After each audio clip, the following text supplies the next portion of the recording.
జలాశయాల్లోకి వరద నీరు వచ్చి చేరుతోంది. లోయర్ మానేరు, మిడ్ మానేరు జలాశయాలు నిండుకుండలను తలపిస్తున్నాయి. 14 గేట్లు ఎత్తి నీటిని దిగువకు వదలడంతో లోయర్ డ్యాం వద్ద సందర్శకులు తాకిడి ఎక్కువైంది. డ్యాం దగ్గర నుంచి మరింత సమాచారాన్ని మా ప్రతినిధి రిషికేష్ అందిస్తారు. తుఫాను ప్రభావం కారణంగా భారీ ఎత్తున కురుస్తున్న వర్షాలకు జలాశయాలను నిండిపోతున్నటువంటి పరిస్థితి ఉమ్మడి కరీంనగర్ జిల్లా వ్యాప్తంగా అటు శ్రీపాద ఎల్లంపల్లి కావచ్చు, ఎక్కువ మానేరు, అదేవిధంగా లోవర్ మానేరు భారీ ఎత్తున వరద నీరు చేరడంతో నిండి కుండలను తలపిస్తున్నాయి. పెద్ద ఎత్తున వరద నీరు చేరడంతో ఇప్పటికే 24 టీఎంసీల నీటి నిల్వ సామర్థ్యం ఉన్నటువంటి లోయర్ మానేరు డ్యాంలో ఇప్పటికే 24 టీఎంసీల నీరు ఉంది. దీంతో పెద్ద ఎత్తున వరద నీరు రావడంతో అధికారులు దాదాపుగా 14 గేట్లు ఎత్తి నీటిని వదులుతున్నటువంటి దృశ్యాలు మనం చూడవచ్చు. పెద్ద ఎత్తున చాలా కాలం తర్వాత గేట్లు ఎత్తడంతో భారీగా వరద నీరు మానేరులో ప్రవహిస్తున్నటువంటి పరిస్థితి. దీంతో ఇక్కడ పెద్ద ఎత్తున సందర్శకులు కూడా ఆగి ఈ యొక్క దృశ్యాలను చూస్తున్నారు. వారితో మాట్లాడే ప్రయత్నం చేస్తున్నారు. ఎక్కడికి వస్తున్నారు? కరీంనగరా? ఎట్లా ఉంది గేట్ ఎత్తారు? చూసారా? బాగుందా? చాలా బాగుంది. పిల్లల్ని తీసుకొని వచ్చి చూడడానికి వచ్చారు. ఇంతకుముందు ఎప్పుడు ఎత్తారు ఈ గేట్లు? ఇంతకుముందు అంటే ఒక 1 year బ్యాక్ ఎత్తారు. ఎట్లా ఉంది? ఏమనిపిస్తుంది?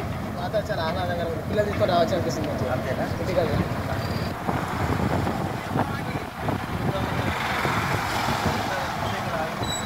వాతావరణం బాగా మంచిగా ఉంది. ఇక్కడ ఈ తుఫాన్ ప్రభావంతో రైతులు బాగా నష్టపోతున్నారు. ఈ అకాల వర్షానికి చాలా రైతులు నష్టపోయారు. సీజన్ ఇప్పుడు వర్షాకాల సమయంలో బట్లు ఆరబోసుకునే ధాన్యం కూడా తడిసి ముద్దైపోతుంది. దీన్ని కూడా గవర్నమెంట్ కొంచెం తీసుకొని రైతులు తడిసిన ధాన్యాన్ని కొనాలని కోరుతున్నాం. ఈ అకాల వర్షానికి రైతులు బాగా నష్టపోయారు.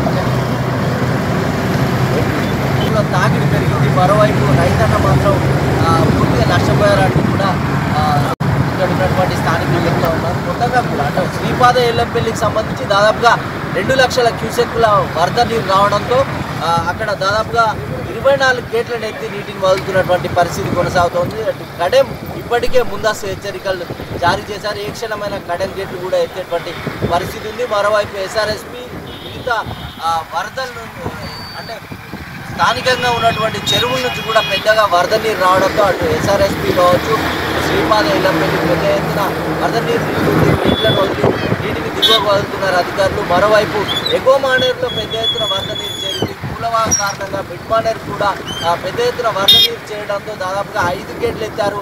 27 టీఎంసీల సామర్థ్యం ఉన్నటువంటి మిడ్ మానేరులో కూడా పెద్ద ఎత్తున నీరు అంటే నీటి నిల్వ సామర్థ్యం నిండు కుండను తలపిస్తుంది. ఇటు లోవర్ మానేరు డ్యాం పరిస్థితి కూడా అదే విధంగా ఉంది. 24 టీఎంసీల సామర్థ్యం గల లోవర్ మానేరు డ్యాంలో కూడా అంతే స్థాయిలో నీరు ఉండడంతో 14 గేట్లు ఎత్తి నీటిని దిగువకు వదులుతున్నటువంటి పరిస్థితి కొనసాగుతుంది. మొత్తంగా కూడా నిండు కుండలను తలపిస్తున్న జలాశయాలు భారీ వర్షాల నేపథ్యంలో కొంత తెరువిచ్చింది వర్షం.